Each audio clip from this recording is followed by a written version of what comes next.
ঈদের দিন, ঈদের দিনের প্রথম কাজ কি? ছেলে খেয়াল করো এদিকে। ঈদের দিনের প্রথমে 4-5টা কাজ আছে। 1 নাম্বার কাজ হলো ফেতরা বের করা।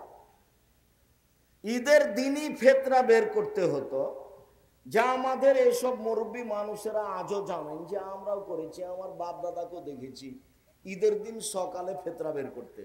ওইটা কিভাবে 15 চলে গেল, 15 রমজান চলে গেল, 27 রমজান আরো আগে চলে আসলো, আরো আগে হবে না, নিতান্তই 29 রমজান বা 30 রমজান, অন্যথায় ফজর সালাতের পরে ফেতরা বের করতে হবে।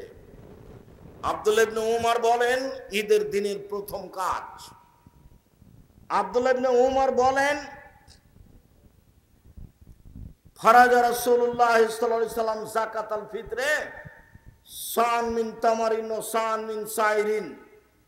আল্লাহর নবী ফিতরার যাকাত ফরজ করেছেন 1 সা খেজুর, 1 সা গম, আলাল আব্দুল হুররে, স্বাধীন পুরুষ নারীর উপর, ফকির মিসকিন সবার উপর, ভিক্ষুক ভিক্ষিকা সবার উপরে, আর স্বাধীন পুরুষ নারীর উপর, দাস দাসের উপর, ছোট বড় সবার উপরে। ঈদের মাঠে যাওয়ার পূর্বে যার জন্ম হয়েছে তারও ফিতরা দিতে হবে। যদি ধরে নেওয়া হয় ফজরের আজানের আগে যার জন্ম হয়েছে তারও ফিতরা দিতে হবে, ঠিক আছে। যদি ধরে নেওয়া হয় যে সূর্য ডুবা পর্যন্ত, রমজান শেষ হওয়ার সূর্য ডুবা পর্যন্ত সন্তান জন্ম নিয়েছে, তার ফিতরা দিতে হবে, তো ঠিক আছে। আমরা মনে করি ফজরের আজান পর্যন্ত কোনো ছেলে মেয়ে রাতে জন্ম নিলে তার ফিতরা দিতে হবে, সবাইকেই ফিতরা দিতে হবে। ছোট বড়, শিশু, পুরুষ নারী, দাস দাসী, কাজের মেয়ে, ফকির মিসকিন সবাইকেই ফিতরা দিতে হবে, দিতেই হবে। চাঁপাই নবগঞ্জের ভাষা তো ওকে দিতে হবে, হবে ওর বাপকে দিতে হবে, ফিতরা দিতেই হবে। ফকির হলে ফিরিয়ে দেওয়ার সময় তার চেয়ে বেশি দিয়ে দেওয়া হোক। ও আমারা বেহান তুয়াদ্দা কাবলাল খরুজ ইলা সালাহ কাবলা খরুজিন নাস ইলাল মুসাল্লা। ফিতরা বের করতে হবে ঈদের মাঠে যাওয়ার পূর্বে। এই যে বুখারী মুসলিমের হাদিস। ফিতরা বের করতে হবে কখন? ঈদের মাঠে যাওয়ার পূর্বে। আগে যে নিয়ম ছিল সেটাই ঠিক ছিল। আবু সাঈদ খুদরি রাদিয়াল্লাহু তাআলা আনহু বলেন কুন্না নুখরিজু যাকাতাল ফিতরে, আমরা যাকাতুল ফিতর ফিতরা বের করতাম। সান মিন তামিন 1 সা খাদ্য, সান মিন সাইরিন 1 সা জব, সান মিন তামারিন 1 সা খেজুর, সান মিন তাকাতিন 1 সা পনির, সান মিন জাবিবিন 1 সা কিশমিশ। প্রথম শব্দ আছে খাদ্য, তার মানে পৃথিবীতে যারা যেখানে যা খায় সেটারই ফিতরা দিবে, খাদ্য শস্য। কেউ যদি মনে করে আটা দিব তো দেখ, তবে ধান দেওয়া ভালো নয়, ধান সরাসরি খাদ্য নয়। আগে কিছু আমাদের গ্রামেও ধান ফিতরা দিত, চাউল গম দেওয়াই তুলনামূলক ভালো। সম্মানিত দিনী ভাই বোন, আবু সাঈদ খুদরি বলেন কাদেবা মুআবিয়া হাজ্জানা মুতামিরান ফাকাল্লামান নাস আলাল মিম্বারে, আমরা 1 সা করে ফিতরা দিয়ে আসছিলাম। হঠাৎ করে মুআবিয়া রাদিয়াল্লাহু তাআলা আনহু সিরিয়া থেকে আসলেন, তিনি মিম্বারে উঠে জনগণের সামনে বক্তব্য দিলেন। ফাকাল্লামা ফিমা কালামান মান নাস, সেদিন তিনি মানুষের সামনে যা বলেছিলেন, মানুষের সামনে সেদিন বক্তব্যে তিনি বলেছেন ইন্নী আরা, আমি মুআবিয়া মনে করি, আন্না শাইন মিন সামারাই শাম তাদেলো সান মিন তামারিন, সিরিয়ার অর্ধশা গম মদিনার 1 সা খেজুরের সমান। জাতির উদ্দেশ্যে মুআবিয়া ভাষণ দিলেন। মুআবিয়া রাদিয়াল্লাহু তাআলা আনহু জাতির সামনে বললেন, জনগণ, আমি মনে করি সিরিয়ার অর্ধশা গম মদিনের 1 সা খেজুরের সমান। সিরিয়ার অর্ধশা গম মদিনার 1 সা খেজুরের সমান। এই কথা জনগণ গ্রহণ করলো। জনগণ অর্ধশা ফেতরা দিতে লাগলো। এই অর্ধশা গ্রহণ করলো ইরাকের মানুষ। ইরাকের মানুষ 1 সা সমান ধরলো 3.5 কেজি। আজও ইরাক থেকে একটা পরিমাপ পাত্র কিনে নিয়ে এসে চাউল মাপলে, গম মাপলে 3.5 কেজি, 3.25 কেজি ধরবে, এরকমই ঠিক। মদিনা থেকে একটা সা কিনে নিয়ে আসলে তাতে 2.5 কেজি ধরবে, বা 2 কেজি 400 গ্রাম ধরবে, বা একটু বেশিও ধরতে পারে, এ কথাই ঠিক। মদিনার সা অনুযায়ী 2.5 কেজি বা 2 কেজি 400 গ্রাম বা তার চেয়ে কিছু বেশি হতে পারে। আর সিরিয়ার সা অনুযায়ী 3.5 কেজি হতে পারে। তারা মূল্য হিসাবে অর্ধেক সা নিল, আর বাকি মানুষেরা তা গ্রহণ করলো না। আবু সাইদ খুদরি বললেন, আম্মানা, আমি আবু সাইদ খুদরি বলছি, কুন্না নুখরিজু ফালা নাযালু কুল্লা ফালাম নাযাল নুখরিজু সান মিন তামারিন আলা আহাদি রাসূলিল্লাহ সাল্লাল্লাহু আলাইহি ওয়াসাল্লাম উখরিজুহু মাইস্ত। রাসূলের যুগে 1 সা শস্য ফেতরা বের করতাম। যতদিন বেঁচে থাকবো 1 সাই ফেতরা বের করব, কম করব না। কারা রাজুলুন মিনাল কম, জনগণের একজন বলল, আবু সাইদ খুদরি, আওয়া কামহানে মুদ্দাইনে মিন কামহিন, অর্ধশা গম দিলে হবে না? তখন আবু সাইদ খুদরি বললেন, অর্ধশা গম দিলে কেন হবে? তিলকা কিমাত মুআবিয়া, এটা হলো মুআবিয়ার মূল্য হিসাব। এইটা হলো মুআবিয়ার মূল্য হিসাব। লাক বালোহা ওয়ালা আমালোহা, মুআবিয়ার মূল্য হিসাব আমি কখনো গ্রহণ করব না, কখনো তা মানব না। মুআবিয়ার মূল্য হিসাব কখনো গ্রহণ করব না, কখনো তা মানব না। এই কথা আবু সাইদ খুদরি রাদিয়াল্লাহু তাআলা আনহু বললেন। আমি বলছি, সম্মানিত দিনী ভাই বোন, 1 সা ফেতরা বের করতে হবে, এ কথাই ঠিক, মূল্য নয়। সারা দুনিয়ার মানুষ যদি মূল্য বের করে তবু তা ফেতরা হবে না, শস্য দিয়েই ফেতরা বের করতে হবে, এ কথাই ঠিক। যখন করোনা ধরেছিল তখন আমি বলেছিলাম, কাবা ঘর কেন, সারা পৃথিবীর মানুষ যদি 3 ফুট পর পর সলাতে দাঁড়াই তবু তা বৈধ হবে না। আর যদি কোনোদিন কিয়ামত পর্যন্ত কাবা ঘরে পায়ে পা মিলিয়ে না দাঁড়ায় তবুও তা বৈধ নয়। সেদিন বক্তব্যে বলেছিলাম, 3 ফুট পর পর দাঁড়ানো বৈধ করতে হলে মুহাম্মদ সাল্লাল্লাহু আলাইহি সাল্লামকে আবার পৃথিবীতে আসতে হবে। যেহেতু মুহাম্মদ সাল্লাল্লাহু আলাইহি সাল্লাম আর কোনোদিন পৃথিবীতে আসবেন না, কাজে 3 ফুট পর পর দাঁড়ানো বৈধ হবে না। মাস্ক পরে করোনা আমি ঠেকাতে চাইনি। আমি বিশ্বাস করি ভাগ্যকে।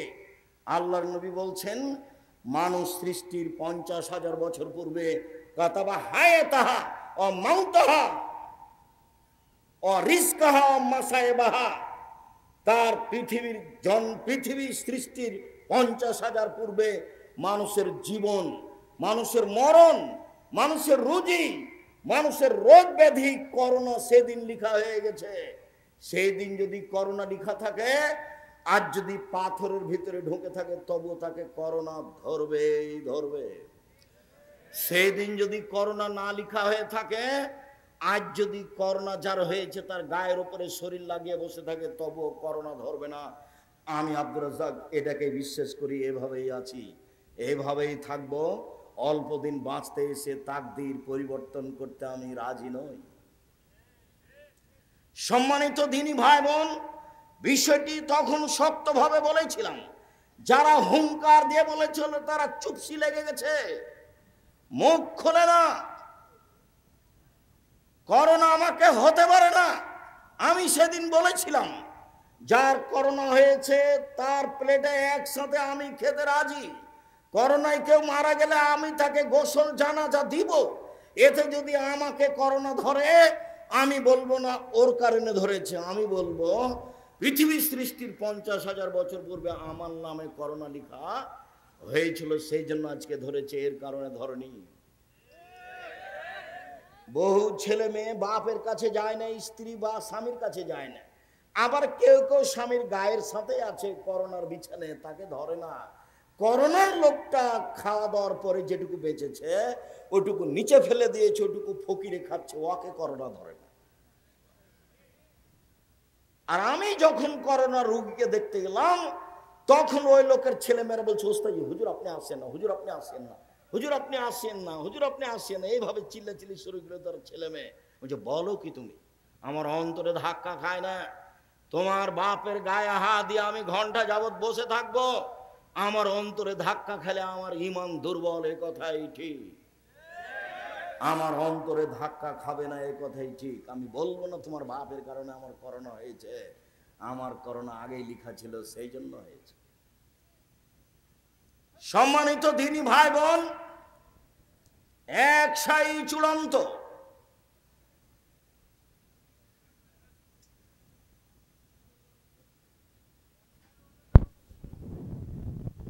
এক সাইয়ের ওজন 2.5 কেজি, আর না হলে 2 কেজি 400 গ্রাম, বা 2.5 কেজির একটু বেশি। এইখানে কি বলা আছে? 2.5 কেজি বলেছো তোমরা? ঠিক আছে, 2.5 কেজি, 2.5 কেজি, এইটাই ঠিক আছে। তো একটু বেশি হিসাবে কেউ যদি 3 কেজি বলে তো ওটা যেভাবে আছে সেভাবেই করে, এটাই ওজনের মাপে ঠিক আছে। ওটা তো একটা পাত্র, নিয়ে এসে মাপলে, ইরাকেরটা মাপলে বেশি হয়ে যাবে, আর মদিনার মাপলে কমে যাবে 19-20।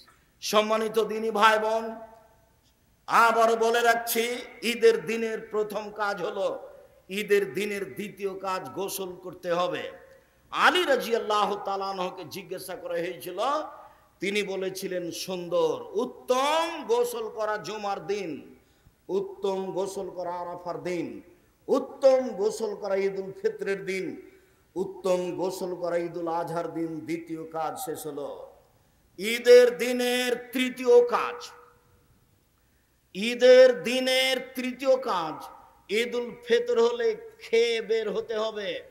বুরায়দা রাদিয়াল্লাহু তাআলা আনহু বলেন, আল্লাহর নবী ঈদুল ফিতরে আগে খেতেন, তারপরে ঈদের মাঠে যেতেন, আর ঈদুল আজহাতে এসে খেতেন। তাহলে ঈদুল ফিতরে খেয়ে যাওয়া সুন্নাত, আর ঈদুল আজহাতে এসে খাওয়া সুন্নাত। এসে গরুর গোস্ত কলিজা খেতে হবে, এইটা জরুরি নয়। আর সোয়া পহার রোজা থাকতে হবে, এ কথাও নয়। অর্ধেক দিন রোজা থাকতে হবে, এ কথাও নয়। ঈদের দিনের সুন্নাত হচ্ছে, সেটা যদি ঈদুল ফিতর হয় তাহলে খেয়ে যাবে, আর যদি ঈদুল আজহা হয় তাহলে এসে খাবে। বুঝা যায় না কথা? যদি ঈদুল আজহা হয় তাহলে এসে খাবে। ঈদুল ফিতরের চতুর্থ জরুরি কাজ, সূর্য ওঠার পরপরই বের হতে হবে। আব্দুল্লাহ ইবনে বুসর বলেন, তিনি বের হলেন কিছু জনগণকে নিয়ে ঈদের মাঠে। ফানকারা ইবতিআন নাস, জনগণের ঈদের সালাত দেরি করে আদায় করাকে তিনি নাকচ করলেন। তিনি বললেন, কাদ ফারাগনা সাআতানা হাজিহি, এই সময় আমরা ঈদের সালাত আদায় করে নিয়েছি। তখন ছিল চাষতের সালাতের সময় 7:30 8টা। দেরি করাকে তিনি নাকচ করলেন। এই ছেলে, খুব মূল্যায়ন করা কথা শুনতে হবে, খুব দাম দিতে হবে। কে বলল ঢাকা ঈদগাহ মাঠে একবার সালাত হবে 9টার সময়, একবার সালাত হবে 10টার সময়, একবার সালাত হবে 11টার সময়? ধর্ম পাগল হয়ে গেছে। धर्म राजशाही चांपाइनगंज हवाई लड्डू दोनों हाथ में लड्डू है, जो चाहे उसको खा ले, जो चाहे उसको छोड़ दे। সূর্য ওঠার পরপরই ঈদের সালাত আদায় করতে হবে, এই কথাই ঠিক। ঈদের সালাত এবং ইস্তিসকার সালাতের সময় একই, সূর্য ওঠার পরপরে। খুব দেরি করলে না হয় 6:30, না হয় 7টা, এর চেয়ে দেরি করা যেতে পারে না সম্মানিত দিনী ভাই বোন। যার কারণে সেসব লোকেরা, আরবের লোকেরা ফজরের সালাতে যখন বের হয় তখন 3-4টা খেজুর পকেটে নেয়। ফজরের সালাত আদায় করার পরে 4-5টা খেজুর মুখে দিয়ে ঈদের মাঠে চলে যায়। বা মসজিদে হলে সেখানে সালাত আদায় করে চলে আসে। সম্মানিত দিনী ভাই বোন, এক ঈদগাহ মাঠে একাধিকবার সালাত হবে না, তার প্রমাণ এইটা। ঈদের মাঠকে বাসর ঘরের পরিণত করে সাজানো যাবে না, সাজানো নিষেধ, হারাম, এ কথাও ঠিক চলেন যায়। আব্দুল ইবনে উমর রাদিয়াল্লাহু তাআলা আনহু বলেন, আল্লাহর নবী ঈদের দিনে বের হতেন মাসিয়ান, পায়ে হেঁটে, ও ইয়ারজু মাসিয়ান, ফিরে আসতেন পায়ে হেঁটে। পায়ে হেঁটে যাওয়া ভালো, পায়ে হেঁটে আসা ভালো, সাথে সাথে বাহনে চড়ে যাওয়া যায়, আমরা হারাম মনে করি না, তবে পায়ে হেঁটে যাওয়া ভালো, পায়ে হেঁটে আসা ভালো। আনাস রাদিয়াল্লাহু তাআলা আনহু বলেন, কানান নবী সাল্লাল্লাহু আলাইহি ওয়া সাল্লাম ঈদান খালাফাত তরিকা, ঈদের দিনে আল্লাহ রাসূল রাস্তা পরিবর্তন করতেন, এক রাস্তায় আসতেন, এক রাস্তায় যেতেন। এটাও সুন্নাত, ঈদের দিনের ধারাবাহিক বাড়ি থেকে সুন্নাত চালু হচ্ছে। এক রাস্তা দিয়ে যাওয়া আর এক রাস্তা দিয়ে আসা, পায়ে হেঁটে যাওয়া, পায়ে হেঁটে আসা। এরপরে বলা হচ্ছে তুহমাল আনাজাত বাইনা ইয়াদাই নবী সাল্লাল্লাহু আলাইহি ওয়াসাল্লাম ফালাম্মা বালাগাল মুসাল্লা, রাসূলের সামনে দিয়ে একটা ওই সূত্রা, যেটা সালাত শুরু করলে তার আগে খাড়ো করা হয়, সূত্রা নিয়ে যাওয়া হতো। ফায়জা বালগাল মুসাল্লা, ঈদের মাঠে চলে গেলে ফা নসবাত বাইনা ইয়াদাইহি, এই সূত্রটা গেড়ে দেওয়া হতো। এইটাকে সামনে রেখে তিনি সালাত আদায় করতেন। ওয়াযালিকা ইসাল্লি ফাদান লাইসা ফি শাইইন ইসতাতারু বিহি, এই জন্য যে ঈদের মাঠ ফাঁকা থাকতো, কোনো কিছু ঈদের মাঠে থাকতো না যেটা সামনে করে সালাত আদায় করা যাবে। শুনুন, ঈদের মাঠে মেহরাব তৈরি করা নাজায়েজ, ঈদের মাঠে মিম্বার তৈরি করা নাজায়েজ, ঈদের মাঠকে সাজানো হারাম, ঈদের মাঠকে বাসর ঘরে পরিণত করা হারাম, বাঁশ খাটা দিয়ে সাজানো জায়েজ নয়, একেবারেই ফাঁকা থাকবে। নিতান্ত দখলের উদ্দেশ্যে চতুর্দিক প্রাচীর দিয়ে ঘেরতে পারে, দখল হিসাবে, এছাড়া প্রাচীর দেওয়াও ভালো নয়। আল্লাহর নবী মসজিদে নববীর উপর দিয়ে হেঁটে এসে তিনি মাঠে ঈদের সালাত আদায় করতেন। আপনারা খুব ভালোভাবে জানেন, মসজিদ নববীতে 2 রাকাত সালাত আদায় করলে অন্য মসজিদে 2 রাকাত সালাত আদায় করলে তার চেয়ে 1000 গুণ বেশি নেকি হবে। এরপরেও পৃথিবীর সবচেয়ে দামি মানুষ দামি মসজিদের উপরে পা দিয়ে, পায়ে পাড়া দিয়ে হেঁটে চলে গেলেন ফাঁকা জায়গায়, তার মানে ঈদের সালাত ফাঁকা জায়গায় আদায় করতে হবে। এরপরে বাড়ি থেকে বের হওয়ার সময়তে তাকবীর শুরু করতে হবে। ইবনে শিহাব জোহরি বলেন, কানান নাস ইকাব্বিরুনা ফিল ঈদে হিনামা ইখরিজুনা মিন মানাজিলিহিম, জনগণ তাকবীর শুরু করতো যখন বাড়ি থেকে বের হতো, তখন তো ঈদুল ফিতরে। বাড়ি থেকে বের হওয়ার সময় বলতো আল্লাহু আকবার, আল্লাহু আকবার, লা ইলাহা ইল্লাল্লাহ, আল্লাহু আকবার, আল্লাহু আকবার, ওয়ালিল্লাহিল হামদ, আল্লাহু আকবার কাবীরা, আলহামদুলিল্লাহ কাসীরা, সুবহানাল্লাহি বুকরাতাও ওয়া আসীলা। এই দোয়া আমি কোনোদিন প্রমাণ করতে পারিনি। অতএব এমনি আল্লাহু আকবার বলতে পারেন, সুবহানাল্লাহ বলতে পারেন, লা ইলাহা ইল্লাল্লাহ বলতে পারেন, আর এটাই খাস তাকবীর, আল্লাহু আকবার, আল্লাহু আকবার, লা ইলাহা ইল্লাল্লাহ, আল্লাহু আকবার, আল্লাহু আকবার, ওয়ালিল্লাহিল হামদ। ইমাম সাহেব যখন বের হবে তখন তাকবীর বন্ধ হয়ে যাবে, নিতান্তই সেই দিন বলতে পারেন। তবে ঈদুল ফিতর যদি হয়, আব্দুল্লাহ ইবনে উমর ও আবু হুরায়রা রাদিয়াল্লাহু তাআলা ইয়াখরুজুনা ইলা সুক, ঈদুল আজহাতে আব্দুল্লাহ ইবনে উমর এবং আবু হুরায়রা রাদিয়াল্লাহু তাআলা বাজারের দিকে বের হতেন আর তাকবীর পাঠ করতেন প্রথম যুলহিজ্জা থেকে নিয়ে 13 তারিখ পর্যন্ত। যুলহিজ্জা মাসে 1 থেকে নিয়ে 13 দিন পর্যন্ত একটানা তাকবীর চলবে। আল্লাহু আকবার, আল্লাহু আকবার, লা ইলাহা ইল্লাল্লাহ, আল্লাহু আকবার, আল্লাহু আকবার, ওয়ালিল্লাহিল হামদ। ওইদিকে পুরুষ নারী হজ করতে গেছে, এহরাম বাঁধার পরে শুরু করেছে লাব্বাইক আল্লাহুম্মা লাব্বাইক, লাব্বাইক লা শারীকা লাক লাব্বাইক, ইন্নাল হামদা ওয়া নি'মাতা লাক ওয়াল মুলক লা শারীকা লাক। তোমার দরবারে উপস্থিত আমি তোমার দরবারে উপস্থিত, প্রশংসা তোমার, অনুগ্রহ তোমার, রাজত্ব তোমার, প্রশংসা তোমার, অনুগ্রহ তোমার, রাজত্ব তোমার, কোনো শরীক নাই তোমার। এইভাবে একবারে যে যেমন পারে চিৎকার করে বলবে, তাকবীর জোরে বলবে, আল্লাহু আকবার, আল্লাহু আকবার, লা ইলাহা ইল্লাল্লাহ, আল্লাহু আকবার, আল্লাহু আকবার, লিল্লাহিল হামদ। পুরুষেরা ঈদের মাঠে যাবে, মহিলারাও যাবে। ভালো মহিলা তো যাবে যাবে, যারা হায়েজ হয়েছে তাকে ঈদের মাঠে যেতে হবে, যেতেই হবে। উম্মে আতিয়া রাদিয়াল্লাহু তাআলা আনহা বলেন, উমিরনা নুখরিজাল হুইয়াদা জাওয়াতিল খুদুরে, আমাদের ঋতুবতীকে ঈদের মাঠে যেতে বলা হলো।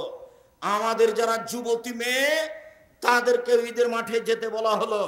বলা হলো ইয়াশহাদনা জামাতাল মুসলিমিন দাওয়াতাহুম, তারা গিয়ে মুসলমানদের সাথে তাকবীরে শরীক হবে। ঋতুবতী মহিলারা বলবে আল্লাহু আকবার, আল্লাহু আকবার, লা ইলাহা ইল্লাল্লাহ, আল্লাহু আকবার, আল্লাহু আকবার, লিল্লাহিল হামদ। ঋতুবতী মহিলারাও ইহরাম বাঁধার পরে বলবে লাব্বাইক আল্লাহুম্মা লাব্বাইক, লাব্বাইক লা শারীকা লাক, লাব্বাইক ইন্নাল হামদা নি'মাতা লাক ওয়াল মুলক লা শারীকা লাক। যাদের হায়েজ হয়েছে তারা এই তাকবীর পাঠ করবে, তবে কাবা ঘর তওয়াফ করবে না এবং সালাত আদায় করবে না। হাজিরা যা করছে তাই করবে। আল্লাহর নবী আয়েশাকে বললেন, তুমি কাঁদছো কেন? আয়েশা বললেন, আর আপনারা হজ উমরা করে যাবেন, আমার তো উমরা হলো না, আমি শুধু হজ নিয়ে যাব, এই জন্য আমি কাঁদছি, আমার ঋতু হয়েছে। তখন আল্লাহ রাসূল বলছেন, চিন্তা করো কেন, হায়েজ তো আদমের মেয়েদের উপরে ফরজ করা হয়েছে, সবারই হবে, তোমারও হয়েছে, তুমি অত চিন্তা করো কেন? ইসলামা ইয়াসনাউল হজ, হাজিরা যা করে সেটাই করো। হাজিরা কোরআন তেলাওয়াত করে, তুমি কোরআন তেলাওয়াত করো। হাজিরা লাব্বাইক বলে, তুমি লাব্বাইক বলো। হাজিরা সুবহানাল্লাহ আলহামদুলিল্লাহ বলে, তোমরা সব কিছুই বলো। সালাত আদায় করো না, তওয়াফ করো না। এই বিবরণ পেশ করে, বুখারী মুসলিমের বিবরণ পেশ করে বলা হয়েছে ঋতুবতী মহিলারাও কোরআন মাজিদ ধরে পড়বে, এ কথাই ঠিক। শতদিনের তদন্তে কথাই আছে, ওরা সালাত আদায় করতে পাবে না, ওরা তওয়াফ করতে পাবে না। ঋতুবতী মহিলা ঈদের মাঠে যাবে, যেতেই হবে। যখন জোরালো আদেশ দেওয়া হলো, তখন একজন মহিলা বলল, এহদানা লাইসা লাহা জিলবা, আমাদের কারো তো চাদর নাই, কেমনে যাবে? চাদর গায়ে দিয়ে যেতে হয়। উপস্থিত বৈঠকের মুসলিম বোন এমনি আছেন নাকি বসে, এই মেয়ে, এই মেয়ে, তোমার মাথায় কাপড় নাই কেন? শরম পাও না? তোমার বাপ নাই নাকি? তোমার লজ্জা হয় না কেন? তোমার শরম হয় না কেন? তোমার মা পাশে বসে আছে না? পাশে বসে আছে তোমার মা, তোমাকে দেখতে পায় না? তোমার মাথায় কাপড় নাই কেন? এ দেখো, এই দেখো, ঋতুবতী মহিলারাও যাবে মাথায় চাদর দিয়ে, গায়ে কাপড় দিয়ে, এ দেখো। তখন একজন মহিলা বলছে চাদর নাই যে।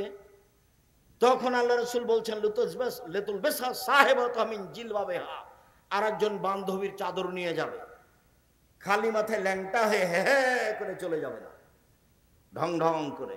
এসেছে কোনো এইভাবে? উপস্থিত বৈঠকের দিনী বোন, আপনি কি আপনার দেবরের সাথে এসেছেন? আপনি একটু শরম পান না? আব্দুর রাজ্জাক বিন ইউসুফ এসেছেন, মা হলে চারটা জিনিস লাগে। উপস্থিত বৈঠকের মুসলিম বোন শুনেন, যেটা আমি সব সময় বলছি, মা হলে চারটা জিনিস লাগে। এক, যেটা জাবের বললেন, জাবের বলছেন যে আমরা এখন মদিনায় ঢুকবো রাদিয়াল্লাহু তাআলা। আল্লাহ রাসূল বলছেন, এই থামো থামো থামো, আমরা এখানে রাতে থাকবো, সকালে যাব। তো জাবের রাদিয়াল্লাহু তাআলা বলছেন, আমি নতুন বিবাহ করেছি, আমাকে বাড়ি যেতে দেন। তো আল্লাহ রাসূল বলছেন, তুমি নতুন বিবাহ করেছো, কুমারী মেয়ে বিবাহ করেছো না তালাক প্রাপ্ত মেয়ে বিবাহ করেছো? তো জাবের বললেন, আমি তালাক প্রাপ্ত মেয়ে বিবাহ করেছি। তো আল্লাহ রাসূল বললেন, তুমি কুমারী মেয়ে কেন বিবাহ করলে না? তুমি তার সাথে খেলতো, তোমার সাথে খেলতো। তখন জাবের রাদিয়াল্লাহু তাআলা বলছেন, আল্লাহ রাসূল শোনেন, আমার একটা কথা শোনেন আল্লাহর নবী, আমার বাপ উহুদের যুদ্ধে শহীদ হয়েছেন 9 জন মেয়ে রেখে, আমার 9টা বোন আছে। আমি আমার বোনদের সমবয়সের মেয়েকে আক্রাহন উজাব্বেজা মিসলাহুন না, ওদের সমবয়সের মেয়েকে আমি বিবাহ করা পছন্দ করিনি 4টা কারণে। আল্লাহ নবী শুনেন, আমার আব্বা উহুদের যুদ্ধে শহীদ হয়েছেন 9 জন মেয়ে রেখে, আমার 9টা বোন আছে, আমার বোনদের সমবয়সের কম বয়সের মেয়েকে আমি বিবাহ করিনি 4টা কারণে। এক, লে তুয়াল্লে মাহুন্না, আমার বউ যেন আমার বোনদেরকে বিদ্যা শিখাতে পারে। প্রথম বিদ্যা মাকেই শিখাতে হবে। এই জন্য পুরুষের সাথে সাথে মহিলা শাখাও খুলতে হবে, এ কথাই ঠিক।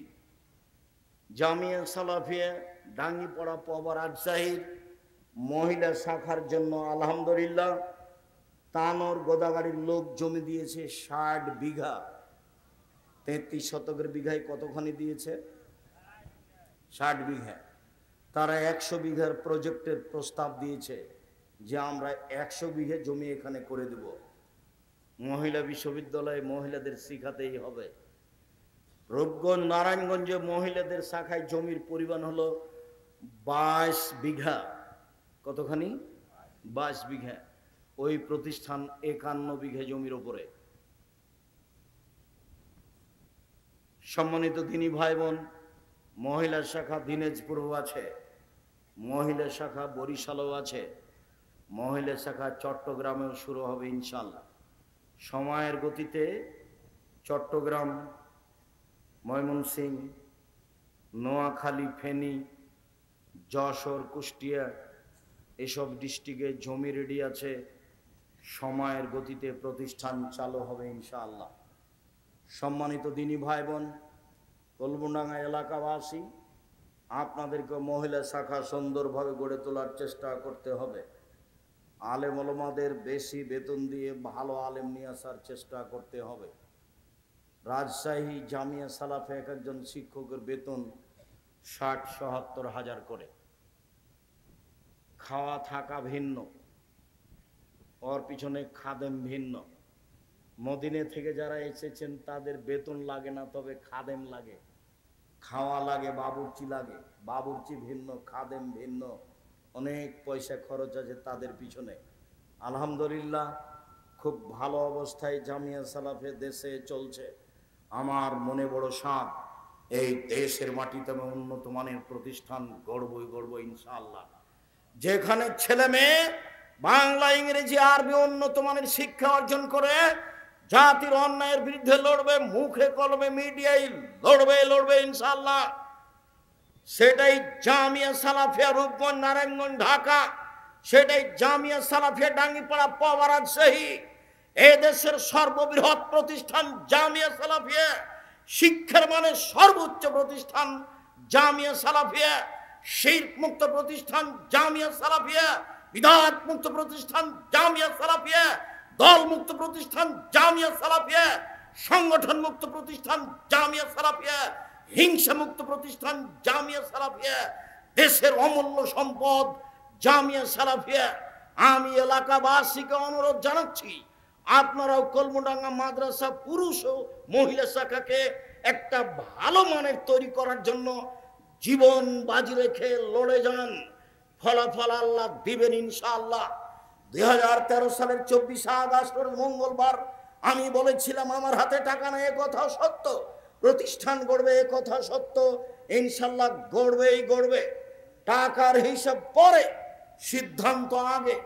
ভালো মানে ছেলেদের প্রতিষ্ঠান করতে হবে, ভালো মানে মেয়েদের প্রতিষ্ঠান করতে হবে। জীবন বাজি রেখে চেষ্টা করেন, আল্লাহর কাছে প্রার্থনা করেন, কাজে সফল হবই ইনশাআল্লাহ। সম্মানিত দিনী ভাই বোন, তিনি বললেন আমার সমবয়সের মেয়েকে আমি বিবাহ করিনি আমার বোনদের সমবয়সের 4টা কারণে। এক, আমার স্ত্রী আমার বোনদেরকে শিখিয়ে দিবে, মেয়েদের শিখিয়ে দিতে হবে, মাকে শিখিয়ে দিতে হবে। 2, শিষ্টাচার শিখাবে আমার স্ত্রী আমার বোনদেরকে, ছেলে মেয়েকে মাকে শিষ্টাচার শিখাতে হবে। মাই জানে না শিষ্টাচার কাকে বলে, ও শিখাবে কি? ওর বাপে বিবাহ দিয়েছে, স্বামীর কাছে গেছে, এই জন্য ছেলে হয়ে গেছে। ও কি জানে শিষ্টাচার কাকে বলে?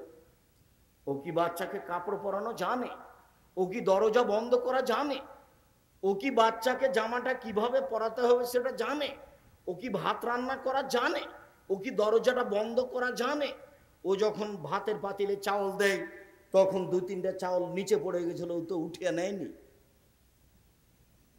দুইজন তিনজন মিলে যদি চাকরি করে তবুও বাড়িতে বরকত থাকবে না। ও ভাত রান্না করা জানে না, ও দরজা বন্ধ করা জানে না, ও ছেলে মেয়েকে জুতা স্যান্ডেল পরাতে জানে না, সে মা নয়, ও একজন হস্তিনী মা। ও হচ্ছে কি মা? ও যেটা হস্তিনী মা। আমি বলি না তাকে রাখতে হবে, তবে আমি তাকে তালাক দেওয়ার জন্য আদেশ করিনি, পরামর্শ দিই।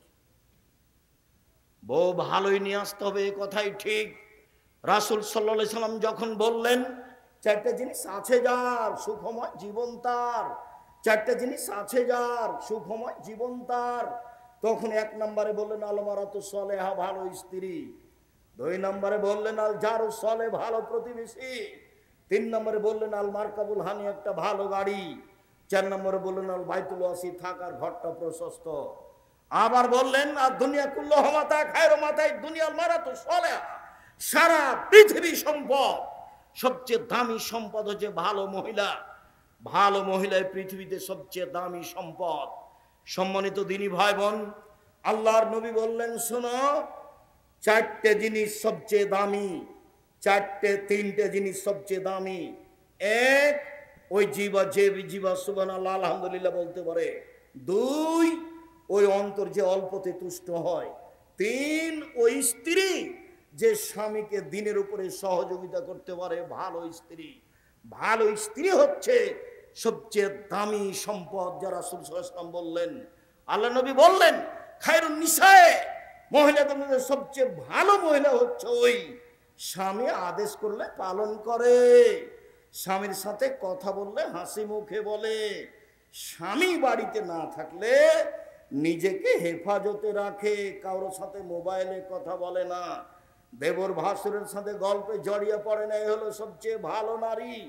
আল্লাহর নবী বললেন সবচেয়ে ভালো মহিলা যে স্বামীর সাথে কথা বললে হাসি মুখে বলে, স্বামী আদেশ করলে পালন করে।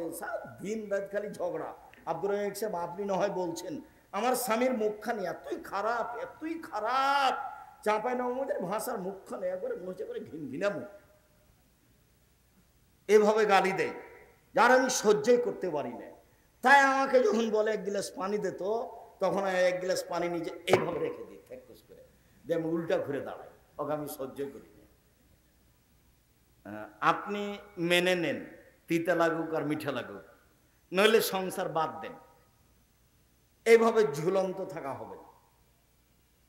আর আপনাকে আমি দিন রাত বলে আসছি, স্ত্রীকে গালি দিতে হয় না, কটু কথা বলতে হয় না, মারতে হয় না, মন্দ কথা বলতে হয় না। স্বামী হলে পাঁচটা জিনিস লাগে। এক, ভালো মানের পড়তে দিতে হয়। দুই, ভালো মানের খেতে দিতে হয়। তিন, কটু কথা বলতে হয় না। চার, মুখের উপরে মারতে হয় না। পাঁচ, এখানে সেখানে শ্বশুর বাড়ি খালার বাড়ি যেতে দিতে হয় না, বাড়িতে থাকবে। জরুরি প্রয়োজন ছাড়া বাড়ি ত্যাগ করবে না, খুব জরুরি প্রয়োজন ছাড়া বাড়ি ত্যাগ করবে না। ওই হলো স্বামী। স্বামী হলে পাঁচটা জিনিস লাগে। আল্লাহ রাসূল বললেন নবীগণ জান্নাতে যাবেন, শহীদেরা জান্নাতে যাবে, সিদ্দিকেরা জান্নাতে যাবে, ওইসব মহিলারাও জান্নাতে যাবে যাদের স্বামী একটু মন খারাপ করলে, রাগ করলে হাতখান ধরে বলে, যতক্ষণ পর্যন্ত আপনি খুশি না হবেন ততক্ষণ পর্যন্ত আমি খালেদা কোনো কিছুই খাবো না। এ হলো জান্নাতি নারী। সব মিলে যাবে স্বামী সেবায়। আপনি দেখেন, ঘুরে ঘুরে দেখে আসবে স্বামী সেবাই হচ্ছে। যে দিক দিয়ে ঘুরিয়ে ধরেন, ঘুরে এটাই আসবে।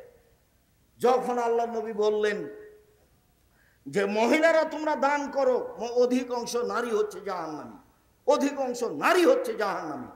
তো মদিনার নারীরা কথা বলতে পারেন, বললেন কেন? তখন আল্লাহ রসুল বললেন স্বামীকে মানে না যে এই জন্য। হলো, স্বামীকে মানে না যে এই জন্য, মেনেই চলতে হবে। আর আপনি মুখখানকে একটু ভালো করবেন, খারাপ করিয়েন না। গালি দিয়ে কি হয়? একটু পরে তো তারই হাতে রুটি বানানো খাওয়া লাগে, তারই হাতে রান্না করা খাওয়া লাগে, তাকে গালি দেন কেন? হ্যাঁ? আর এই সব চাঁপাইনবাবগঞ্জের স্বভাব কেন? লাঠি নিয়ে মারতে যান কেন? গরুর চারিতে নাইন দিয়ে পানি না দিলে মন খারাপ হয়, ঘর বাড়ি ঝাড়ু না দিলে মন খারাপ হয়, পোয়াল না শুকালে মন খারাপ হয়, সবসময় খালি উষ্টা লেগে থাকলে হবে? সবসময় বইয়ের উপরে মন খারাপ করে? উর্দু ভাষী হলে, আরবি মানুষ হলে বুঝতে পারতেন কাজ করতে বলা কেমন ঠেলা। খালি আপনি ওই পাকিস্তানি উর্দু ভাষী মহিলা বিবাহ করে দেখেন, খালি কাজ করতে বলেন যে একটু কাপড়টা পরিষ্কার করে দাও, তো বলো কে আমায় মেরে দাসী আইও মাদে আইও নাকি, আমি কি তোমার দাসী নাকি আমাকে কাজ করতে বলছো? মানে বাংলাদেশি চাঁপাইনবাবগঞ্জের আপনার এই সাপাহারের মেয়ে সেই জন্য সবই করে দেয়, তবু মারতে যান। ভাত রান্না করে দেয়, বাড়ি পরিষ্কার করে দেয়, গোয়াল পরিষ্কার করে দেয়, নোন্দা ঘোঁটা বানিয়ে দেয়, তবু মারতে যান। কুয়াল শুকিয়ে দেয়, সব কিছু করে দেয়, তবু মারতে যান কেন? শরম হয় না কেন? হায়া হয় না কেন? খবরদার কখনো মারবেন না। চলেন এবার মাঠে চলে যাই। ঈদের সলাত, ঈদের সলাত এর পূর্বে কোনো কিছু হবে না, কোনো বক্তব্য হবে না, কোনো তাকবীর বলতে বলা হবে না, কোনো কিছু হবে না। ঈদের মাঠে প্রথম হবে সলাত। ঈদের মাঠে প্রথম কি হবে? সলাত। এরপরে ইমাম দাঁড়িয়ে বক্তব্য দিবেন। খুতবা একটাই হবে, দুইটা নয়। খুতবা একটাই হবে, দুইটা নয়। মোটামুটি ঈদের সলাত শেষ করলাম। শেষে সবাই মিলে হাত তুলে দোয়া হবে না। হাত তুলে দোয়া করা ব্যক্তিগত ব্যাপার। বক্তব্য যখন শেষ হবে, সুবহানাকা ওয়া বিহামদিকা আশহাদু আল্লা ইলাহা ইল্লা আনতা আস্তাগফিরুকা ওয়া আতুবু ইলাইক বলে বক্তব্য শেষ করে বাড়ি চলে যেতে হবে। মহিলাদেরকে ঈদের মাঠে যেতে হবে, নিয়ে যেতে হবে, বাধ্য যেতেই হবে যে কোনো মূল্যে। ভালো মহিলা তো ঈদের মাঠে যাবেই। যাদের হাইজ ঋতু হয়েছে তাদেরকে নিয়ে যেতে হবে। আব্দুর রাজ্জাক সাহেব, আমাদের ঈদের মাঠে মহিলাদের ব্যবস্থা নেই, এই জন্য আমাদের মসজিদে মহিলা ইমামতি পড়ে নেওয়া হয়। এখন পুরুষ ইমামতিতে পড়ে নেওয়া হয়, এগুলো একটাও চলবে না, সবই বেদাত। মহিলাদের ইমামতিতে চলবে না।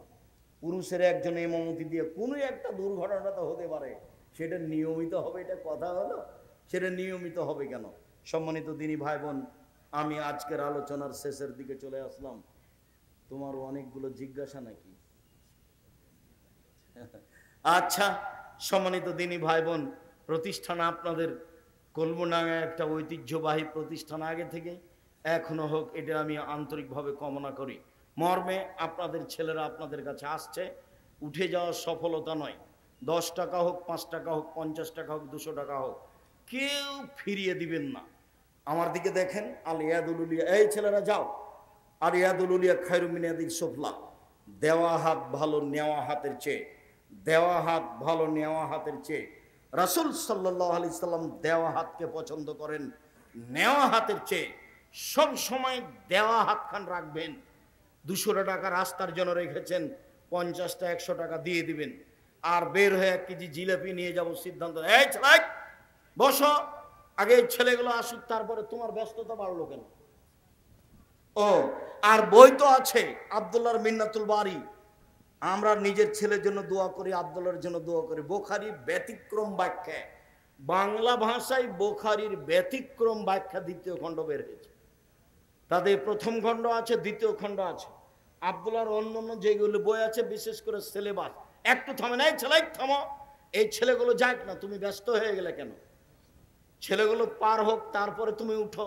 তুমি নিজের প্রতিষ্ঠানে এসেছো, আমি তো বলছি, আমি উঠতে বললে উঠবেন না কেন? নিজের প্রতিষ্ঠানের সম্মেলনে এসেছেন, আপনার ভালোবাসা আগে আর আমার ভালোবাসা আপনার পিছে। আপনি নিজের প্রতিষ্ঠানে এসেছেন, পরবর্তীতে যখন আসবেন এরকমই টাকা পয়সা সাথে নিয়ে আসবেন। 10 টাকা হোক, 50 টাকা হোক, 5000 টাকা হোক। আমাদের ছেলেরা যেন ফিরে না যায়, কম হোক বেশি হোক। সম্মানিত দিনী ভাই বোন, ও আলিতে সম্পত্রিকা আছে, খুব গুরুত্বপূর্ণ। অন্তত 30 টাকা দিয়ে একটা পত্রিকা নিয়ে যাবেন, কেউ খালি হাতে যাবেন না। আর মহিলাদের জন্য আছে কেন এই নির্যাতন কি তার প্রতিকার, আর আছে কেন হব অবরোধবাসিনী। বেগম রোকেয়া লিখেছে অবরোধবাসিনী, কেন হব অবরোধবাসিনী, এই বই আছে। দুয়ার বই আছে, কতটি হাত তুলে দোয়া আছে, কোথায় কোথায় হাত তুলে দোয়া করতে হবে। আর নামাজ শিক্ষা বই আছে। আর যেসব বই কথা বললাম এগুলো উপদেশ বই আছে। আদর্শ নারী, আদর্শ পরিবার, এইসব বই, সব বইগুলি সংগ্রহ করুন।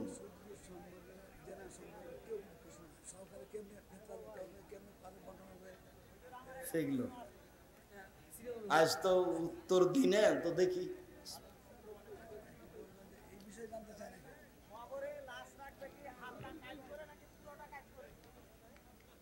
চলো পুরোটা কাট করে। না। ডান কাতে থাকবে, পূর্ণ ডান কাতে থাকবে।